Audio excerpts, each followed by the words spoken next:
What up, y'all? This is your boy, Mr. Downtown Ray Mello, and you're listening to the Entertainment Report on iHeartRadio, live from Dubai for Monday, October 19th, 2015, delivering some major stories and trends going on in the world of entertainment and beyond. You can follow the show on Facebook, Twitter, or Instagram, facebook.com/The Entertainment Report with Ray Mello, that's RAYMELO, on Twitter at The Enter Report, or on Instagram at The Entertainment Report. You can listen to the show anytime you want on iHeartRadio. Just go to iHeart.com or your iHeart phone app, search for The Entertainment Report, and it'll take you to the page. Hopefully everyone had a fantastic weekend. Professional basketball player Lamar Odom's condition is improving since he awoke from his 4-day coma Friday, but he remains hospitalized in an intensive care unit. Odom, 35, was discovered unconscious at a Nevada brothel last Tuesday. Both cocaine and opiates reportedly were found in his system. He was initially on life support, but is now said to be conscious and breathing on his own.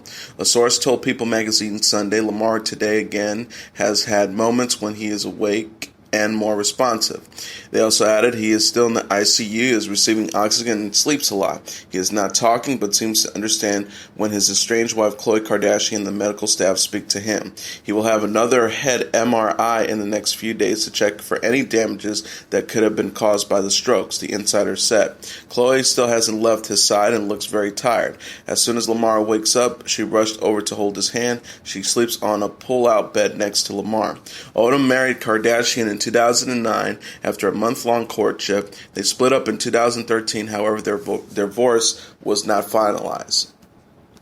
Curb Your Enthusiasm and Seinfeld mastermind Larry David offered a spot-on impression of presidential candidate Bernie Sanders on this weekend's edition of Saturday Night Live. David played the Vermont senator in a comedy sketch mocking the first Democratic presidential debate leading up to the 2016 election. Alec Baldwin also guest starred in the segment as Jim Webb, a former senator from Virginia, while SNL cast members Tyron Killiam, Kyle Mooney, and Kate McKinnon played candidates Martin O'Malley, Lincoln Chafee, and Hillary Clinton, respectively. David, as Sanders, told the cheering crowd, hello, hello, hello, enough with the hellos, let's do this. Asked how he was this evening, Sanders replied, I'm good, I'm hungry, but I'm good. And now, if you don't mind, I'm going to dial it right up to a 10. We're doomed. We need a revolution. Millions of people on the streets, and we've got to do something. We got to do it. Now. Saturday's episode of Saturday Night Live marked the return of actor-comedian Tracy Morgan for the first time since he was seriously injured when a Walmart truck hit his limo in 2014. The 46-year-old funny man said in his warm and humble monologue as guest host, I'm back. It feels so good to be here. As most of you know, I was in a terrible car accident a year ago. It was awful, but it also showed me how much love and support I have in this world. So a couple months ago, I called SNL chief Lorne Michaels. He's my Obi-Wan Kenobi. And I said, Lorne, when I get back on my feet, I want to come home. And here I am. People are wondering, can he speak? Does he have 100% mental capacity? But the truth is, I never did. I might actually be a few points higher now. But through it all, I am so lucky I have my comedy family. When this happened, I knew they would all be here to support me. Morgan and his former 30 Rock co-stars Alec Baldwin, Tina Fey, Jane Krakowski, and Jack McBrayer reunited for a sketch, while another segment featured Morgan reviving his SNL character Brian Fellow, the undereducated host of Safari Planet. In addition, the comedian appeared in sketches about a dangerous-seeming bar patron who just wants to tangle, Jackie Chan fans trying to find out where the action hero is, and an episode of the game show Family Feud that goes array. Morgan was an SNL cast member from 1996 to 2003. The official theatrical poster for Star Wars Episode 7, The Force Awakens, was released Sunday. The artwork features images of the heroes played by Star Wars icons Harrison Ford and Carrie Fisher, as well as characters portrayed by franchise newcomers Daisy Ridley and John Boyega. Non-human characters R2-D2, Chewbacca, and C-3PO also appeared on the poster. Footage from the eagerly awaited film is to premiere on ESPN's Monday Night Football, and tickets to screening of the blockbuster are to go on sale this week, according to official Star Wars blog. Directed by J.J. Abrams, the space saga co-stars Mark Hamill, Adam Driver, Oscar Isaac, Lupita Nyong'o, Andy Serkis, Domhnall Gleeson, Anthony Davis, Pete Mayhew, and Vanx Monshodo. It takes place after the events of the 1983 Return of the Jedi and is set for release on December 18th. Lindsay Lohan, an actress whose career has been eclipsed in recent years because of her brushes with the law and battle with substance abuse, says she's considering running for U.S. president. She tweeted on Instagram on Friday, "In 2020, I may run for president. Through ups and downs, hashtag yes we can, let's do this, hashtag Kanye West, hashtag true spirits, thank you for inspiring to us to be better people. At Barack Obama, hashtag Kanye West 2020, hashtag Lindsay Lohan at 35, hashtag Lindsay Lohan 2020 with hashtag 34 years of experience, hashtag Uniting World Nations, at Ali Foreign Center, at Save the Society, at UNICEF." She also tweeted, "The first thing I would like to do as president is to take care of all the children suffering in the world." She added in a subsequent message, hashtag Queen Elizabeth showed me how by having me in her country. Rapper Kanye West announced during this summer's MTV Video Music Awards ceremonies that he plans to run for the country's highest political office in 5 years. Lohan is best known for her roles in Mean Girls, Freaky Friday, and The Parent Trap. Actor and musician Malcolm Jamal Warner appeared on Friday's edition of The View, where he asked about Ebony's magazine's new cover, which featured an iconic photo of him and his co-stars from the beloved sitcom The Cosby Show. The image of the smiling Huxtable family appears to be covered in cracked glass, with Bill Cosby, who played patriarch Cliff Huxtable from 1984 to 1992, barely recognizable. Dozens of women have come forward in the past year or so to accuse the married comedian of drugging and sexually assaulting them. The statute of limitations has expired in most of the cases, and Cosby, now 78, has not been charged with any crimes. He has admitted to extramarital affairs, but denies he's abused the women. The Cosby Show, which remained popular in reruns, was yanked from television as a result of the controversy. Asked by View co-host Joy Behar what he thinks of the Ebony magazine cover, Warner replied, "We really don't have enough time on the show to really talk about how I feel about that." Interrupted View panelist Raven Simone, who appeared as a preschooler on The Cosby Show, "Let's not forget The Cosby Show was a sitcom, not a reality show. Let's just remember that this was a sitcom. We had writers, things of that nature." Warner continued, "That's a show that we are all very proud to have been on. My former co-star Keisha Knight Pullum said a really interesting thing in that her perspective is the legacy cannot be taken away because all of the good that show has done cannot be taken away. The generation of people of color who have chosen to go to college because they watched that show and because they watched it spin off A Different World, you can't take that away." Actor Mark Ruffalo is closing to finalize a deal to see him return as researcher Bruce Banner or the Hulk in Marvel's next Thor installment. According to reports, Ruffalo is in final negotiations with Marvel for a role opposite fellow Avenger Chris Hemsworth, or Thor, in the Heroes franchise third film, Thor Ragnarok. The flick, directed by Taika Waititi and produced by Kevin Feige, is reportedly on the fast track in pre-production. The deal will mark the Hulk's character's latest appearance on the big screen since this year's Avengers Age of Ultron. Due to rights restrictions, Universal holds the Green character's distribution rights and Marvel's authority over the character. Filmmakers have not been able to produce a standalone film for Ruffalo's Hulk. Actor Tom Hiddleston and Jamie Alexander are set to return in the next installment, which Joe Blow reports will cover a Norse apocalypse on an entirely different planet than Asgard or Earth, is set for release in November 2017. Pixar has released the first teaser trailer for its latest short film, Sanjays Super Team, expected to show ahead of The Good Dinosaur next month. A directorial debut of Pixar's animator Sanjay Patel, the autobiographical short explores a child's fascination with superheroes in contrast with his father's dedication to his faith. The 30-second clip brings the audience inside the father-son duo's home as they begin their rituals. Sanjay turns on the television to watch his favorite hero cartoon, and the father ringing a bell to commence Hindu prayers. According to BuzzFeed India, the rest of the 7-minute short film, previewed for press several weeks ago, shows Sanjay reimagining Hindu gods as superheroes. It is the first Pixar film helmed by an Indian-American director and is arguably among the first to delve so deeply into a director's own history. Rosario Dawson has joined the cast of Lego Batman. The 36-year-old actress will voice Barbara Gordon, a.k.a. Batgirl, in the forthcoming animated Warner Brothers film. The project is a spin-off of the Lego Movie in 2014, which starred Chris Pratt as Emmett. Arnett, who voiced Batman in the first film, will reprise the DC Comics superhero, with Michael Cera as Robin and Zach Galifianakis as the Joker. Seth Grahame-Smith wrote the script, and the Lego Movie animation supervisor Chris McKay will serve as its director.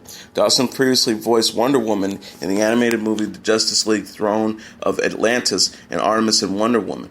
She plays Claire Temple in the Marvel Netflix series Daredevil and will also portray the character on Luke Cage. The Lego Movie premiered in February 2014 and earned over $468 million at the box office. Warner Brothers will release a sequel on May 18, 2018, and 2 other spin-off films are in the works. Lego Batman will open in theaters on February 10, 2017. A Vermont judge has released actor Randy Quaid and his wife Evie from custody after being arrested at the border between Vermont and Quebec. After a hearing Thursday, Judge Allison Arms first decreased the couple's bail from $500,000 each to $50,000, and then after a brief break, called for their release, citing paperwork discrepancies. Quaid, 65, said after the judge's decision, "Never worried about being found guilty or any of that for any of these charges because I know the truth. And I know the facts are going to come out at some point, and today was a good sign of that." Upon to the hearing, the Quaids were held at separate facilities in Vermont after being identified as fugitives by U.S. Customs officials. The American couple initially fled to Canada after missing a court date in California over felony vandalism charges. According to reports, they had been accused of causing $5,000 in damages of a Santa Barbara property they once owned and still claim to own. The couple also believed they were targets of an assassination plot against Hollywood actors. Beginning in 2011, the couple was allowed to live in Canada since Evie was granted citizenship due to her father's heritage. Randy, however, was denied citizenship in 2013 and was scheduled for deportation this month. The Canadian police procedural Rookie Blue has wrapped after 6 seasons and 74 episodes. Starring Missy Peregrine and Ben Bass, the Toronto Shot show aired in the United States on ABC. The show's creator, Ileana Frank, said in a statement to The Hollywood Reporter on Friday, "On behalf of the whole Rookie Blue family, thank you to all the fans for your dedication over the last 6 years. After 6 fun and dramatic seasons, our story has come to a natural close." Minority Report producer Max Bernstein says Fox's decision to cut the series' first season from 13 episodes to 10 hasn't really affected the story he wants to tell. Bernstein recently told UPI at New York's Comic-Con, "It hasn't actually had any impact on us creatively because our plan has always been to do 10 episodes. The 3, which we hadn't really done any work on, they were always part of the second kind of order. It was more of a technical kind of thing." He also added, we were always and still are airing our 10 in a row, and then there is a break. And so that's exactly what we have planned. And those 2 episodes, 9 and 10, we're really excited about in terms of where it takes us in the serialized arc and this sort of, I think, very exciting ending, cliffhanger that leaves us on. The science fiction show picks up more than a decade after the events that take place in the 2002 movie of the same name.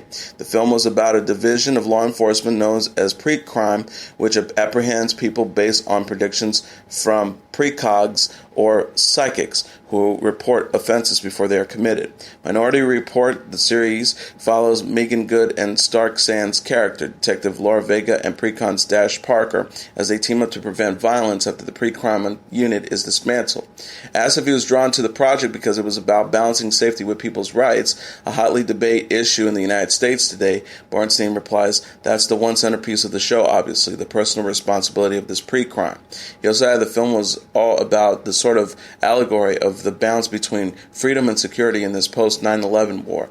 The filmmaker continued. That was very much what it was. So this is really about the personal side of that because we have a character who sees these futures. 3 characters who do, and they each respond in different ways and what your responsibility given that. And then for the character Vega, a cop who, of course, as a cop is going to have a viewpoint that edges more towards security and occasionally, and certainly to start off, someone who doesn't really see the trade-off. And so the arc for her that we're going to be playing with and that we're going to explore through this first 10 episodes is the way in which her relationship with Dash changes her perspective on how far, too far, is in stopping crime. They see people committing murders before it happens, and as far as she's concerned, to start with, she's just as soon throws those people behind bars like they used to in pre-crime. Minority Report airs on Monday nights on Fox. Eddie Murphy finally revealed why he opted out of playing Bill Cosby for Saturday Night Live's 40th anniversary episode.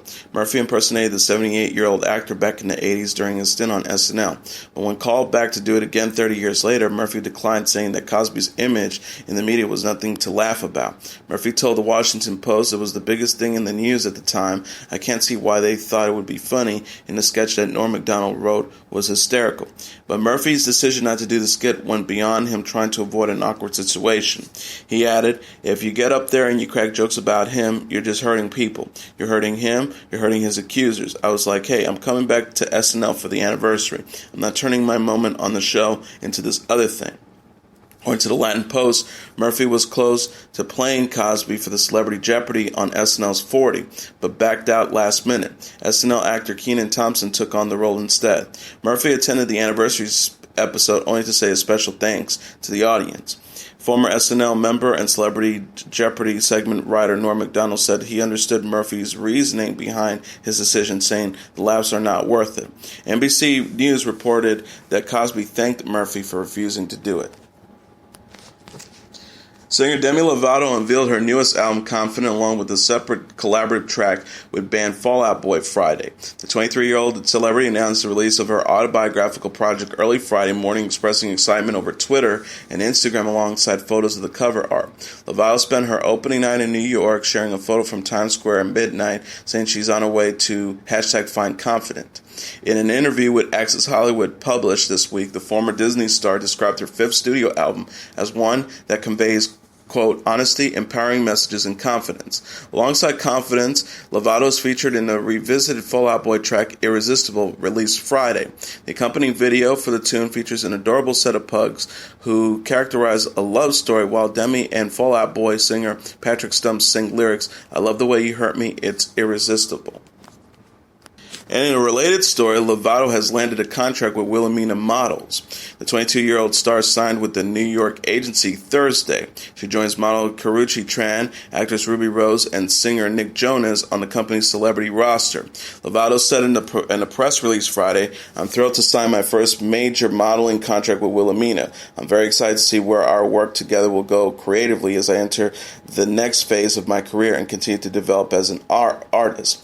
CEO Alice Vekas added, we are so thrilled to represent such a sophisticated, confident, talented woman as Demi. She has proved that she is an accomplished singer and actress, and we look forward to seeing her success within the modeling realm. Lovato has previously modeled for various endorsements, including Skechers, NYC Cosmetics, and Tampax. She recently appeared topless on the October-November cover of Complex and opened up about body image in the interview. 5 Seconds of Summer has announced plans to return to North America for another concert tour. The Australian pop-punk band will kick off the Sound Lives, Feel Lives series of shows on July 1st at Monahan Sun Arena in Uncasville, Connecticut. Other stops will include Hershey Park Stadium in Hershey, Pennsylvania, New York City's Madison Square Garden, and the Forum in Los Angeles. Tours to support the group's album Sounds Good, Feels Good, which is set to release Friday via High or Hey Records, Capitol Records. It is the follow-up to the band's chart-topping self-titled debut album, which had sold more than 3 million copies worldwide. The latest 5 Seconds of Summer music video, Hey Everybody, has gotten more than 1 million views on YouTube since it was posted days ago. Selena Gomez and Justin Bieber revealed a new single over the weekend that appeared to hint at their former rocky romance. Gomez, 23, and Bieber, 21, dated off and on from 2010 to 2014. Their collaboration, Strong, was released Saturday on Drake's OVO Sound Radio, the New York Daily News reported. Bieber's part of the song goes, You're the only one I'm really missing. Nobody else would be forgiving because of all the love that you give me. Gomez responds, wishing I was better at this damn thing because I just been too long and I can't change. Grateful Dead alum Phil Lesh announced via Facebook that he's undergoing treatment for bladder cancer. The 75-year-old musician has been slated to perform Phil and Friends shows with Chris Robinson from October 24th to 25th, but his health crisis forced him to cancel the dates. Lesh wrote in Friday's message posted on the Facebook page, Terrapin Crossroads, his restaurant and club. I was diagnosed with bladder cancer in early October and have spent the last few weeks at the Mayo Clinic in Scottsdale doing tests and eventually surgery to remove the tumors. I'm very fortunate to have the pathology records show that the tumors are all non-aggressive and there's no indication that they have spread. He also wrote, so thanks to my local Dr. Cliff Selwell and the incredible team at the Mayo Clinic, all is well and I can return to normal activities in 2 weeks for my surgery. Unfortunately, that means that I will have to cancel the PLF shows scheduled for October 24th, 25th. We can reschedule these shows as soon as we can. But in the meantime, keep a lookout for a free Great Room show before I leave for the East Coast shows. I also plan to pop in and jam in the bar before we leave, so I hope to see you there at Terrapin. Love will see you through. One Direction released the single Perfect for their forthcoming album Friday. The track is the second single to debut from the band's new record Morning in the AM and was preceded by the song Drag Me Down. Perfect was reportedly inspired by Harry Styles' relationship with singer Taylor Swift. The pair were linked in 2012 and the song includes the lyrics, "And if you like camera flashings every time we go out, oh yeah. And if you're looking for someone to write your breakup song about, baby, I'm perfect." Swift is well known for writing songs about her romances and is said to have penned several about Styles on her album 1989. Style is believed to be about the 21-year-old English pop star. Morning in the AM will be the band's first release without Zayn Malik. The 22-year-old left One Direction in March and subsequently signed a solo deal with RCA Records. His former bandmates will take a hiatus to pursue their own solo careers starting in March 2016. And speaking about Taylor Swift, she shared on Twitter a photo of her bandaged thumb with the number 13 written on it. Swift tweeted along the image, "Band-Aids don't fix kitchen knife-related injuries," which showed her injured left hand with the initials TS on a ring she wears on her pointed finger. She did not elaborate on the circumstances of Saturday's mishap. The 25-year-old singer's song Babla contains lyrics, "Band-Aids don't fix bullet holes." The weekend box office. Jack Black's family-friendly Fright Fest Goosebumps is the number one movie in North America, having earned $23.5 million this weekend, Rentrack announced Sunday. Coming in number 2 is The Martian with $21.5 million. Bridge of Spies at number 3 with $15.4 million, Crimson Peak at number 4 with $12.8 million, and Hotel Transylvania 2 at number 5 with $12.3 million. Rounding out the top tier are Pan at number 6 with $5.9 million, The Intern at number 7 with $5.4 million, Sicario at number 8 with $4.5 million, Woodlawn at number 9 with $4.1 million, and rounding out the top 10 this weekend in the box office, Maze Runner: The Scorched Trials at number 10 with $2.8 million. And now let's take a look at what happened on this date in entertainment history. On this date in 1985, the first Blockbuster video rental store opens in Dallas, Texas.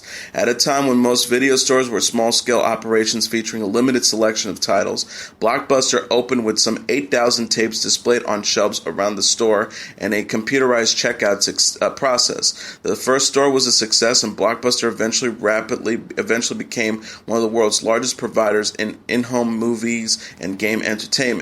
Blockbuster was founded by David Cook, who had previously owned a business that provided computer software services to the oil and gas industries in Texas. Cook saw the potential in the video rental business, and after opening the first Blockbuster in 1985, he had 3 more stores the following year. In 1987, he sold part of the business to a group of investors that included Wayne Huizenga, the manager of Waste Management Incorporation, the world's biggest garbage disposal company. Later that year, Cook left Blockbuster and Huizenga assumed control of the company and moved its headquarters to Fort Lauderdale, Florida. Under Huizenga's leadership, Blockbuster embarked on an aggressive expansion plan, snapping up existing video store chains and opening up scores of new stores. By 1988, Blockbuster was America's leading video chain with some 400 stores. By the early 1990s, Blockbuster had launched its 1,000th store and expanded into the overseas market.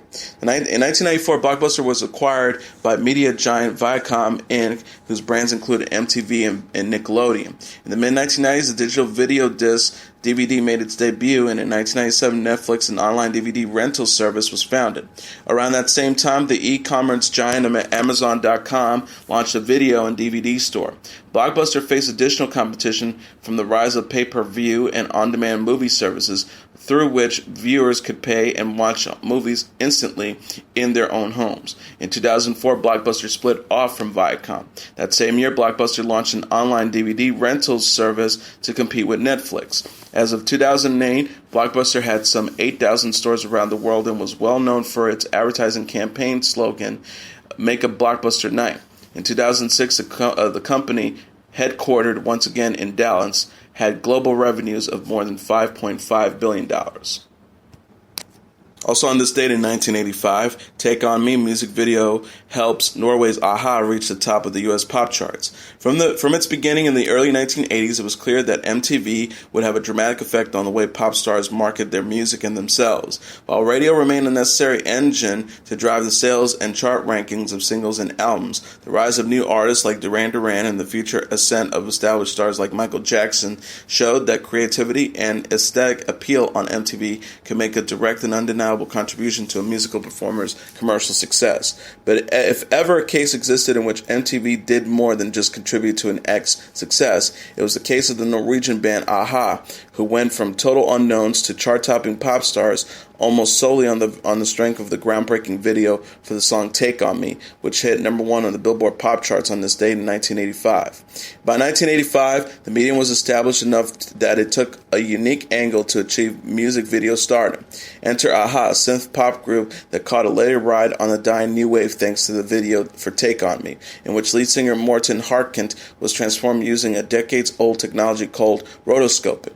The creators of the Take On Me video painted portions of or sometimes the entirety of individual frames to create the effect of a dashing, handsome comic book motorcycle racer played by Harket romancing a pretty girl from the real world, fighting off a gang of angry pursuers in a pipe wrench fight before bursting out of the comic book world as a dashingly handsome real boy.